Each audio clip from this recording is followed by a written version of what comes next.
Good morning friends.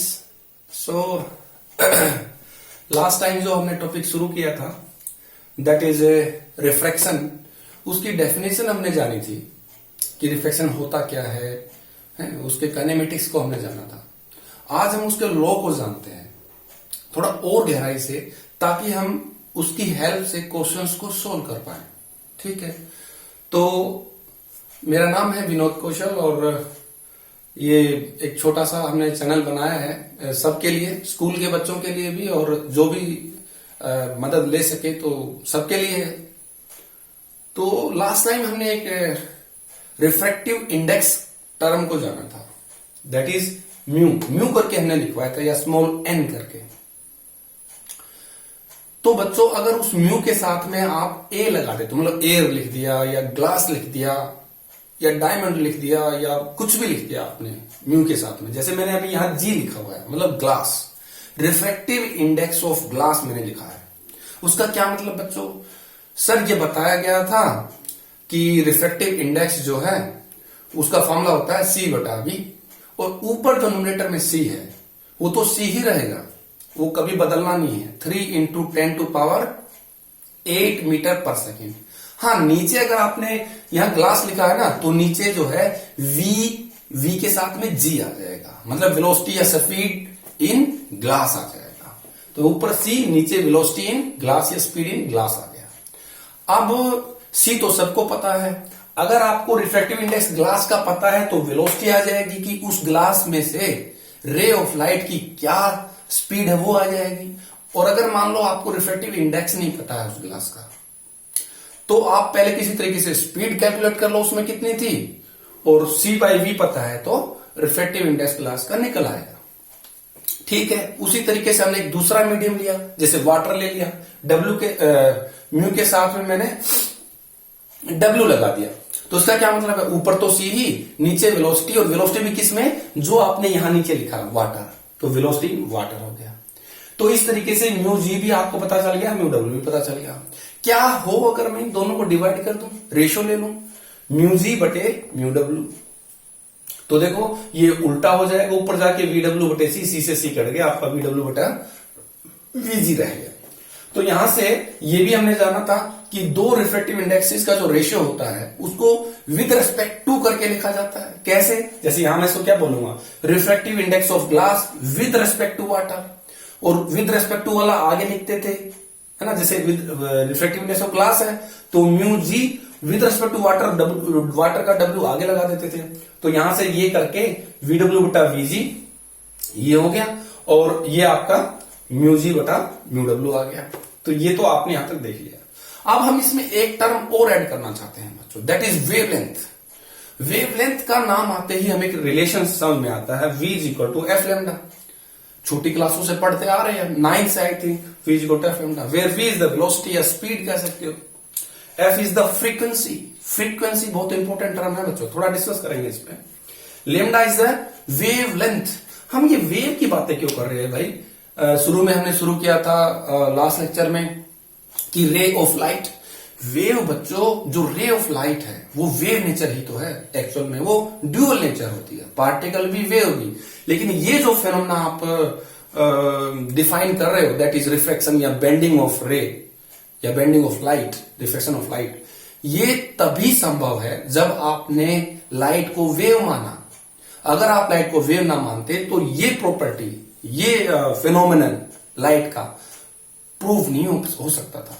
Wave nature है तभी आप इसको बोल सकते हैं। तो वेव नेचर है, और हमने पढ़ा भी है अभी भी लास्ट टाइम इलेक्ट्रोमैग्नेटिक वेव्स में कि लाइट एक इलेक्ट्रोमैग्नेटिक वेव की तरह से होती है, उसमें इलेक्ट्रिक फील्ड और मैग्नेटिक फील्ड जो है प्रोपगेट करते हैं, आपको पता है, एक दूसरे पे परपेंडिकुलर होती है, ट्रांसवर्स नेचर की होती है।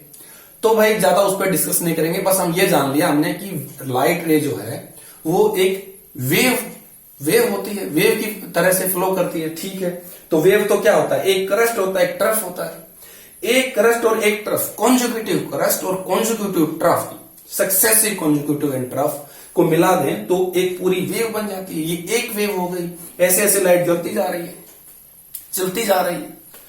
तो एक क्रस्ट और एक ट्रफ के बीच की जो दूरी है, जो डिस्टेंस है, उसे लेमडा कहा जाता है। लेमडा मतलब वेव लेंथ या फिर कह लो लेंथ ऑफ वेव, एक वेव की लेंथ, ये एक वेव है, बहुत सारी वेव जुड़ रही हैं, ठीक है, तो ये वेव की लेंथ होगी लैम्डा। कह सकते हो कि ये दूरी है, ये डिस्टेंस है। अब किसी ने कहा भी यहां से लेके यहां तक जाने में, एक वेव पूरा बनने में या ट्रेवल करने में, प्रोपगेट करने में कितना समय लिया इस वेव ने, तो आप अपनी क्लॉक ऑन करेंगे, वॉच ऑन करेंगे। वॉच ऑन करेंगे तो क्या पाएंगे कि भाई आपने ऑन किया, देखा भी यहां पे कोई टाइम था, आपने शुरू किया टाइम को, टाइम आपका शुरू हुआ, और यहां पर कोई टाइम हो गया, मान लो 1 सेकंड 2 सेकंड या कुछ भी लगा लीजिए, तो यहां से यहां तक कोई टाइम टी हो गया। तो टी टाइम में देखो 0 t minus 0, final minus initial, capital T minus 0, तो इनके टी टाइम में, कैपिटल T टाइम में आपकी वेव ने लेम्डा डिस्टेंस कवर कर लिया। तो आपको पता है चिर परिचित फॉर्मूला तो सब जानते हैं, जो कि बिना पढ़े लिखे आदमी भी जानते हैं कि स्पीड क्या होती है, कि भी कितनी दूरी कितने समय में पार करी, है ना। तो स्पीड होती है डिस्टेंस बटा टाइम। अब यहां पर डिस्टेंस कितना था, लेम्डा, टाइम कितना लगाया, टी, कैपिटल टी, और इसको क्या लिख सकते हैं, इसको चाहो तो आप ये भी लिख सकते हैं, v is equal to lambda into 1/t, और 1/t एक टर्म है frequency, inverse of time period, तो टाइम पीरियड का उल्टा कर रखा है, 1/t इनवर्स है, इसी को फ्रीक्वेंसी बोला जाता है बच्चों। तो मैंने लेम्डा के साथ में 1/t को फ्रीक्वेंसी बोल दिया। यही तो फार्मूला है जिसकी हम बात कर रहे थे, v is equal to f lambda. ठीक हो गया। अच्छा, अब बच्चों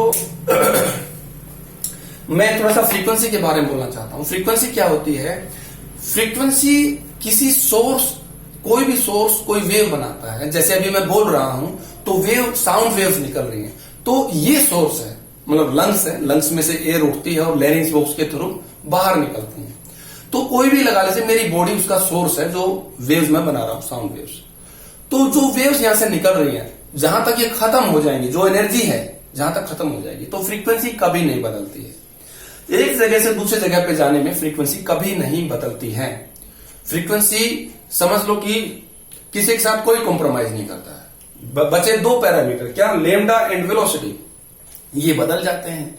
इसको अगर जानना है तो ये समझो कि एक कमरे में 3 आदमी हैं, एक साहब है और 2 जो है छोटे मोटे क्लर्क या इस टाइप से हैं। तो जो साहब है वो आके बैठ गए अपनी चेयर पे, तो कुछ ऐसी सिचुएशन हो गई, कह रहे हैं कि भाई कमरा थोड़ा छोटा हो गया, एडजस्ट करो जगह को इधर उधर। तो वो 2 छोटे छोटे लोग जो हैं, वेलोसिटी और लेम्डा, जिनकी कोई औकात नहीं है, कम औकात है, वो क्या कहेंगे कि भाई ये तो फ्रीक्वेंसी तो साहब है, बड़े साहब है, ये तो कुछ करेंगे नहीं, हम ही कुछ कर लेते हैं एडजस्ट, नहीं तो दिक्कत हो जाएगी।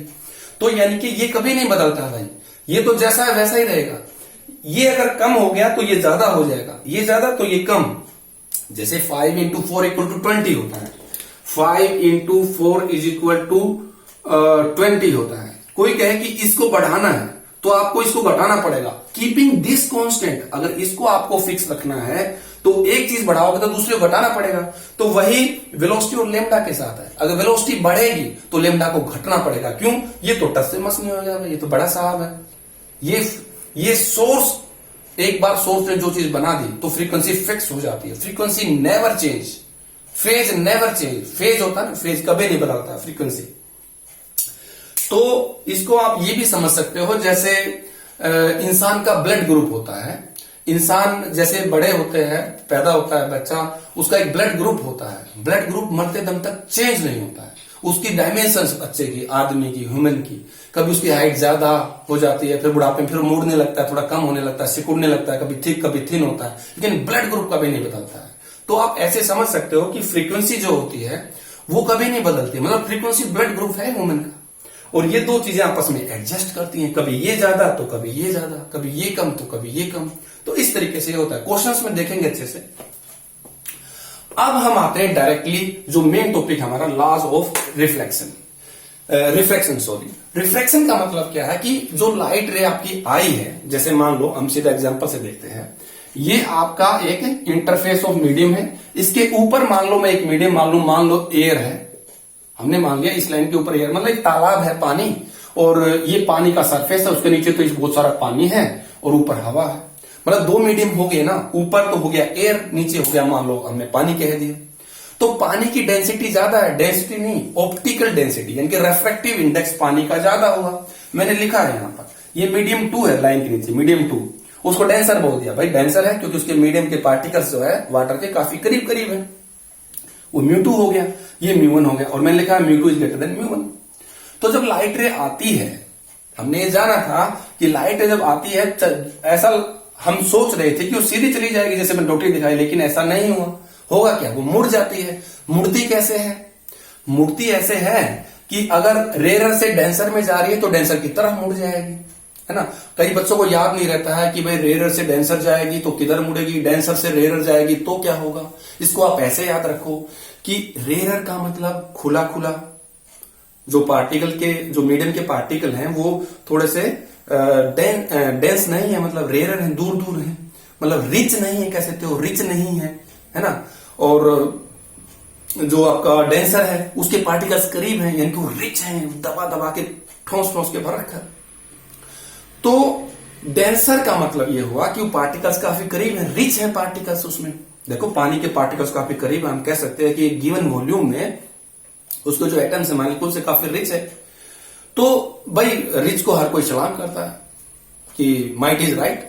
तो जो रे यहां से मान लो रेयर हमने कहा, रेयर से डेंसर में आई तो वो क्या कहती है, डेंसर को कहती है कि सलाम साहब, मतलब उसकी तरफ वो झुकता है। हर कोई झुकता है भाई, स्ट्रॉन्ग आदमी के सामने सब झुकता है। तो यहां से रेयर में आ रही थी, बहुत तेज चल रही थी, उसको हवा को कोई वैल्यू नहीं दे रही थी लाइट, लेकिन जैसे ही पानी आया, डेंस था, तो ठीक है साहब हम आपके सामने थोड़ा झुक जाते हैं ऐसे। तो ये जो है आप ये याद करने का तरीका बताया बच्चों, मैंने थोड़ा सा इंटरेक्टिव रखता हूं मैं, ताकि बच्चों को इंटरेस्ट आए, बोरिंग ना लगे, और छोटी छोटी चीजें जो बच्चे रटते हैं उनको समझ आए। अदरवाइज तो किताबों में सब लिखा है, इंटरनेट पे धूम मची है सब। चलो, तो यहां से ये रे आई रेयर से डेंसर में, तो डेंस की तरफ मुड़ गई। क्यों भाई, सभी आपने पता ही है कि डेंसर पे, रिच पे, हर चीज पे हर कोई उसको मानता है, तो इस तरफ मुड़ जाती है। अब देखो पहला पॉइंट पढ़िए, whenever light goes from one medium to another, एक मीडियम यहां पर एयर थी, उससे दूसरे में गई लाइट, तो क्या हुआ, the frequency of light and phase of light don't change. Frequency change नहीं करती हमने बताया, फेज भी हमने क्या कहा, इलेक्ट्रोमैग्नेटिक वेव में हमने पढ़ा था लाइट की इक्वेशन क्या है, एक रे की इक्वेशन क्या लिखी थी, अगर इलेक्ट्रिक फील्ड की लिखेंगे तो E equal to e naught sine omega t minus k x, यानी कि omega t minus k x जो ब्रैकेट डालते थे, साइन के पीछे जो एंगल होता था वही फेज होता था, वो कभी बदलता नहीं है। वेव नंबर जो के होता है ना, उन्हीं से आप किसी वेव को डिफाइन करते हैं। तो फ्रीक्वेंसी और फेज नहीं बदलता है। How ever the velocity of light and wavelength of light change. देखो वेलोसिटी और वेवलेंथ तो बदल सकते हैं, पर ये कभी नहीं बदलेगा, याद रखना ब्लड ग्रुप। उसके बाद दूसरा पॉइंट क्या कहता है, इंसिडेंट रे, रिफ्रैक्टेड रे एंड नॉर्मल। देखो ये इंसिडेंट रे हुई, ये रिफ्रैक्टेड मुड़ी हुई, ये वाली जो रे देखो मुड़ गई, यूं जानी चाहिए थी लेकिन मुड़ गई, ये वाली रे, और एक नॉर्मल हमने बनाया जो सरफेस है। इंटरफेस मतलब यहां एयर अगर थी, यहां पानी अगर था, तो उनके बीच में जो बाउंड्री, जो पहला सरफेस आया, दैट इज इंटरफेस। तो इंटरफेस पे आपने एक नॉर्मल अपनी तरफ से खींचा, तो तीन चीज हुई, इंसिडेंट वेव, रिफ्रैक्टेड वेव और नॉर्मल। ये तीनों एक प्लेन में होते हैं। देखो एक प्लेन में है, इस प्लेन में। ऐसा नहीं है कि आपकी इंसिडेंट वेव ये हुई, रिफ्लेक्टेड चलो ऐसे हो गई, और नॉर्मल आपने इस तरफ बना दिया, ऐसे नहीं है, तीनों एक ही लाइन में ये होते हैं। इसका क्वेश्चन से कोई लेन देन नहीं है, बट आप समझ सकते हो, जितना समझोगे अपनी तरफ से दिमाग लगाओगे उतना समझोगे, ठीक है। आगे चलते हैं, स्नेल्स लॉ। ये स्नेल्स लॉ क्या कहता है, असल में यही है, क्वेश्चन इसी से होते हैं। स्नेल्स एक, एक्चुअली इसका नाम तो कुछ और था, साइंटिस्ट थे, रेस्पेक्टेड साइंटिस्ट, जिन्होंने हमें इस काबिल बनाया कि हम ऐसे क्वेश्चंस को सोल्व कर सकें। ये कोई डच साइंटिस्ट थे जिनका नाम कुछ बड़ा था, पर शॉर्ट में स्नेल्स करके लिख दिया गया है। कुछ बड़ा नाम था, मुझे थोड़ा ध्यान कम है। स्नेल्स उसको शॉर्ट फॉर्म है। डच साइंटिस्ट थे, और साइंटिस्ट का ये एक एस्ट्रोनॉमर थे, मैथमेटिशियन थे। उन्होंने क्या कहा कि अगर ये पता चल जाए कि भाई चलो अब तक हमें इतना तो पता चल गया कि कोई लाइट आती है तो वो मुड़ती है, अगर रेयर से डेंसर में जाती है तो नॉर्मल की तरफ मुड़ती है, अगर डेंसर से रेयर में जाती है तो नॉर्मल से दूर हो जाती है, मतलब स्पीड में चेंज आता है whenever change in medium take place. ये पता चल चुका था, लेकिन ये नहीं पता था भाई कि कितने एंगल पे आएगी तो कितने पे मुड़ जाएगी। जब तक ये नहीं पता चलेगा फायदा ही क्या है इसका। तो उसमें क्या किया, जैसे आप यही पेयर ऑफ मीडिया लगा लीजिए, इस तरफ एयर है, इस तरफ वाटर है, तो एक रे यहां आई और वो ऐसे चलेगी। आपने पहले I1 पे लिया, मान लो 20 डिग्री पे लिया, तो इधर मान लो 16-17 डिग्री रह गया, R मतलब थोड़ा कम हो गया। रे रेसिडेंसर में कम हो जाता ना रिफ्लेक्शन, एंगल ऑफ रिफ्लेक्शन, ठीक है। फिर आपने उसको इंसिडेंस को बढ़ा दिया, 30 कर दिया, तो ये थोड़ा और मतलब चेंज होता गया ऐसे ही। तो आप लोग सोच रहे हैं, हम लोग सोच रहे हैं कि कोई ऐसा पैटर्न मिल जाए हमें जिससे कि हम ये कह सके कि भाई इतने पे आएगी तो इतने पे जाएगी। तो इसके लिए क्या कवायद चालू हुई। स्नेल्स जो साइंटिस्ट थे, एस्ट्रोनॉमर थे, उन्होंने देखा कि भाई जो ये एंगल इंसिडेंस बना रहा है, इसका अगर मैं साइन ले लूं, साइन ऑफ दिस एंगल, ठीक है, और साइन ऑफ दिस एंगल, इन दोनों एंगल्स के साइन लेकर के रेशियो बना लूं। जैसे देखो साइन I1 बटे साइन R2, ये जो रेशियो कह रहा है ये फिक्स होती है। अगर ऊपर एयर नीचे वाटर रखी है तो ये जो रेज आ रही हैं, आप चाहे किसी भी एंगल पर रेज ले लो, किसी भी एंगल पर रे ले लो, उनके जो साइन ऑफ रेशियो जो है साइन के इंसिडेंस के साथ और रिफ्लेक्शन के साथ, वो कांस्टेंट रहता है। वो कांस्टेंट क्या होगा, नीचे वाला जो रिफ्लेक्टिव इंडेक्स है, यहां इसका μ2 है ना, जैसे वाटर है तो वाटर का आ जाएगा, μ2 बटे μ1 होगा। देखो बच्चों, साइन I1 बटे साइन R1, साइन I2 बटे साइन R3, साइन I2 बटे साइन R2, साइन I3 बटे साइन R3 और साइन I4 बटे साइन R4। इसी तरीके से जितने भी आप एक्सपेरिमेंट करके देखेंगे तो ये पाया गया कि भाई एंगल बेशक कितना ही चेंज कर लो ये, पर दोनों का रेशियो जो है वो फिक्स रहता है, वो नहीं बदलता। अगर कंडीशन बताइए, अगर एक पर्टिकुलर पेयर ऑफ मीडिया रहे, मतलब मीडियम यही रहने चाहिए, अगर आपने नीचे ग्लास ले लिया फिर अलग केस हो जाएगा, ठीक है। तो यहां से देखो आपने क्या, इससे क्या पता चल रहा है कि sine of angle of incidence बटा sine of angle of reflection is equal to μ2 by μ1। इनको आप जब क्रॉस मल्टीप्लाई करते हैं तो क्या आता है, sine I into μ1 sine R into μ2। तो यही है जो हमें फॉर्मूले में ज्यादा मदद करेगा। ये तो समझने के लिए था, फॉर्मूले में क्वेश्चंस में यही मदद करेगा कि भाई इधर से अगर रे आ रही है तो जो जिस साइड से आ रही है उस साइड का रिफ्लेक्टिव इंडेक्स ले लो और उसी साइड का एंगल वो भी साइन के साथ ले लो। जैसे यहां पे क्या लिखेंगे, sine I1 into μ1 is equal to, इधर का एंगल साइन क्या लोगे, sine R1 into μ2, sine R into μ2, sine I into μ1। तो बच्चों ये था आपका स्नेल्स लॉ, जो हमें बताता है कि किस किस एंगल पर कैसे आप एंगल निकालेंगे। तो अगले लेक्चर में हम कुछ क्वेश्चंस करते हैं एनसीईआरटी से। तो तब तक के लिए आप इस पे प्रैक्टिस करते रहे और टिल देन बाय बाय।